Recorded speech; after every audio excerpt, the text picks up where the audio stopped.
This is a CAPSU and we are going to talk now about the left that wants to reinvent democracy. Look how cute, right? They spent a long time saying that the right is a coup plotter, that they want to carry out a coup. I don't know what there is there. And now they are seeing that there is no way, that they will not win the hearts and minds of the people anymore, that in 2026 they will return to power here in Brazil and so on. Now they are talking about the urgent need to reinvent democracy. Now I ask, who is the coup plotter in this case, right? We respected democracy. Bolsonaro won in 2018, took office, lost the election in 2022, left. Oh, he complained, cursed the polls and I don't know what she did. Yeah, but that's part of the game. He left, resigned, Lula took office, there was no problem. Now that they are seeing that they are in trouble, they want to end democracy. No, we have to reinvent a different democracy, with hints of dictatorship, hints of China and Taiwan on top. Let's understand this case here. This news was suggested by TNT, Novo Libertario and several other people. Thanks to the people who suggested news on our website, at visatildaoa.com. And thanks to you who are watching our video. If you like our content, please leave your like and subscribe to the channel, okay? Well, look at this. The Latin American Institute, the Leftist Institute, obviously, has an article here saying that, look, the urgent need to reinvent democracy. And look at the vision he's saying here. The political scientist of economics, from the university there in Mexico, I don't know where it is, saying here that the minimalist concept, this tiny state, this little thing, no, we have to put more things in place to control democracy, I don't know where it is. It says here that the end of the 20th century marks the failure of minimalist democracy, which is minimalist democracy. Following democratic procedures does not immunize us against authoritarianism. Wait a minute, explain something to me. So you're saying that when someone from the other side wins, it's automatically authoritarianism, right? That's what people are complaining about. That's what I'm telling you. What's happening in the world is that the pendulum is swinging to the right. Societies are communicating more freely with each other and the population is perceiving itself as more right-wing than usual. And that's fine, it actually makes sense. I think that Brazil, for example, which is the country I know best, I've lived here since I was a little kid, is what I see. People are much more conservative and religious than what a soap opera on Rede Globo would suggest, or what the traditional media would suggest. When you talk to people in everyday life, you realize that they are much more moralistic, much more conservative. And in the end, this is what is happening. When people start talking to each other openly, without wanting to, without going through the filter of Rede Globo, without going through the filter of the big traditional progressive, socialist media, they end up realizing that they are much more conservative and want a path in that direction. No one is talking about ending elections, about a coup, nothing like that. What they want is more rigor, more morals, more ethics. I am not conservative, don't get me wrong. I always make it clear here. I think that this issue of customs is a big nonsense in the end. Everyone has their own customs, everyone manages. There is no need, it shouldn't be a state matter. But I recognize that the Brazilian population is very much like that and also wants the issue of security very much. They see the issue of security as very weak, right? So people are complaining here because they can't. It's only democracy when the left is in power. That's what they think here. Look, they say here that, with a few exceptions, such as Venezuela, Guatemala and El Salvador, we have relatively free elections in Brazil, but not in the rest of Latin America. And yet, why is democracy in crisis? It's not in crisis, my friend. It's in crisis. The left is in crisis. Democracy is not in crisis. The left is losing strength and then they see democracy in crisis because they don't accept that people have opinions different from the left. That's what you're seeing, right? Here, look, in the 1980s, the minimalist conception of democracy was based on removing the military, creating horizontal control institutions and guaranteeing free and periodic elections. The need for independent media was added. However, the transitions were incomplete and created hybrid regimes. Only Costa Rica, Chile and Uruguay met minimum standards, right? Brazil, as you know, is considered a failed democracy. Guess why, right? Look at Rede Globo, how it's constantly promoting the regime, right? Look at the STF judging things in a targeted way, right? But even under the minimum conditions present, the region is not democratic and the citizenry is dissatisfied. Whose citizenry is dissatisfied, my friend? Because the problem is this. If the majority voted for a certain side, why are they dissatisfied? They shouldn't be. They should be satisfied in the end, right? Well, look at what he says here. Look at the point they make here, which is the point I say is the knife in the heart of these people here. Look, the control institutions exist, but they are captured. It is a fact, really, this is wrong. Congresses only approve presidential decisions and part of the judiciary legitimizes authoritarian actions. Yes, exactly. People vote more influenced by falsehoods. Ah, so that's what it is. People are voting wrong. Ah, I understand the problem of the left with democracy.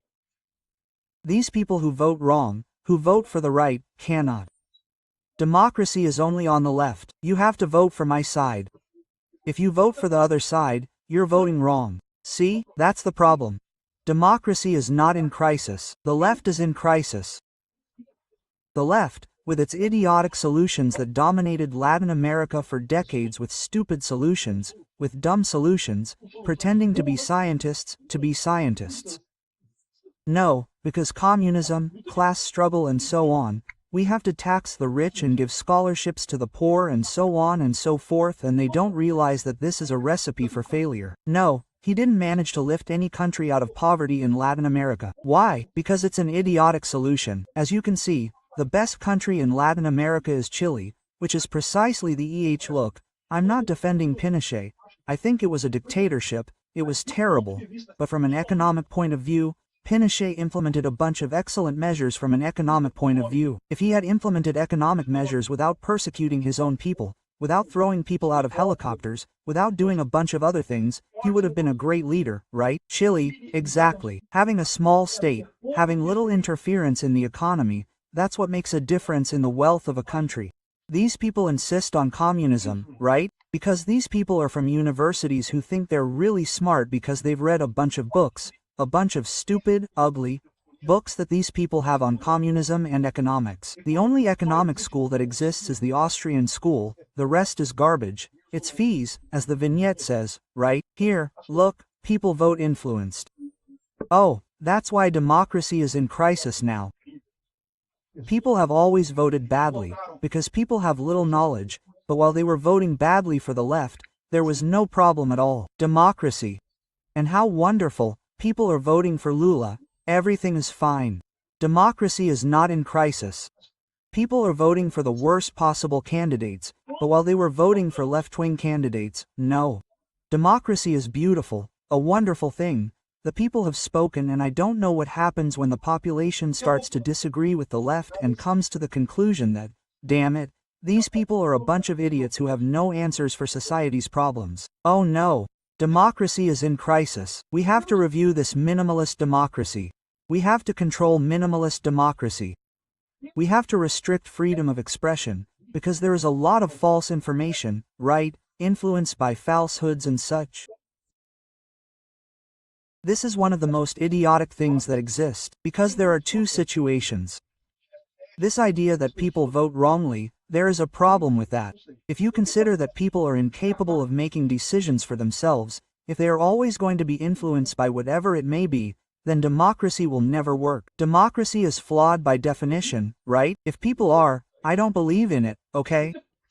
But if you assume that people can be totally influenced by what others say, no democracy will ever work anywhere.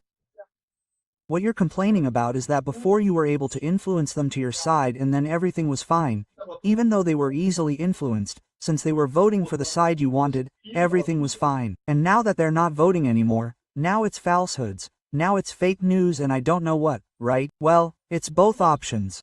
Either people have free will, although you can be influenced, obviously, but in the end, that vote is your conscious decision, and if that's true, the vote has to be accepted. There's no such thing as the person voting wrong. They voted for what they wanted. They have the right to express their vote the way they want. The expectation is that if they make a mistake once, they'll end up getting arrested and voting correctly later on. Or, if everything is subject to influence, if everything is false and such, then democracy is useless. That's exactly what these people are saying. They're saying no, that people are voting wrong. Brazilians don't know how to vote. It's funny how these people discovered this now, that Brazilians are voting for the right, because before when they voted for the left it was still a wrong vote. but then it was fine for them. No, democracy. The problem is when they vote for the other side, then they can't. Then they can't, right? Well, in other words, candidates and sensible people don't get elected. Hold on. Sensible people in whose opinion, my friend? In the sensible ones, in your opinion, because in your opinion is worth one vote. You voted for the sensible candidate, but you didn't vote, so that's fine. Your opinion is worth one vote. Other people have different opinions about who is the sensible candidate or not. Isn't that right? That's not how democracy works. But you think people are voting wrong. That's the problem. That's the dictatorship syndrome. It's the left seeing that it's losing power and now it wants to reinvent democracy. But I'm going to tell you something. One thing might be interesting in this story, right? Let's reinvent democracy. I propose a society of private laws. I've already told you. It solves this problem of democracy immediately. If you want to know what a society of private laws is, I made a video about it on ANCAPSO classes, describing how a society of private laws works, but basically, very briefly, it goes something like this. If instead of having one president of Brazil who controls the whole of Brazil, you could have N presidents of Brazil. Let's suppose, to simplify things, only two, Bolsonaro or Lula. And then each Brazilian chooses which president they want. And this Brazilian will follow the legislation approved by this president, by this president's Congress, by this president's way of governing. And the people who go to the other side will follow the rules of the other president. They will do things the other way. Whoever goes to the Lula government, whoever signs with a private law company, right? Lula's security company, will pay more in taxes, right? Lula likes to spend a lot of money, so you will pay more taxes, but you will have more services, you will have free SUS, you will have I don't know what, you will have a lot of advantages. Maybe you prefer this type of government, so you go to Lula's side, you sign a contract with Lula and you can't complain, you voluntarily agreed to associate yourself with Lula, right? And whoever wants to go to Bolsonaro's side will go there and sign a contract with Bolsonaro and, right? And then imagine if he follows the idea of a minimal government, a small government, privatizations and such, you will have a job, a leaner government, you will pay less taxes in return. You will also have fewer services. Maybe you won't have the SUS, maybe you won't have free universities, but then the choice is yours. You decide what you think is best for you. That will solve all the problems. You will put an end to this thing of having to choose a great leader for everyone. Everyone joins the government they want. The government becomes a service that provides to you, which is how the government sells itself, right? The government says it is a service. If you side with Lula, you can have a gas voucher, you can have an electricity voucher, you can have a voucher or something, but you will pay more taxes. If you side with the other side, it will be something else. And of course, it doesn't have to be just two. It can be some, right? There could be several other governments in this whole story here. Watch the video on ANCAPSO Classic where the details are.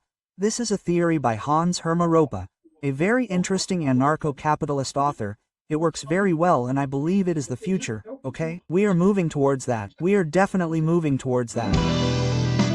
Thank you for watching the video until the end. In addition to liking, sharing and subscribing to the channel, consider becoming a sponsor with amounts starting at $1.99. Click the Become a Member button below to learn about the conditions and benefits of sponsoring the channel.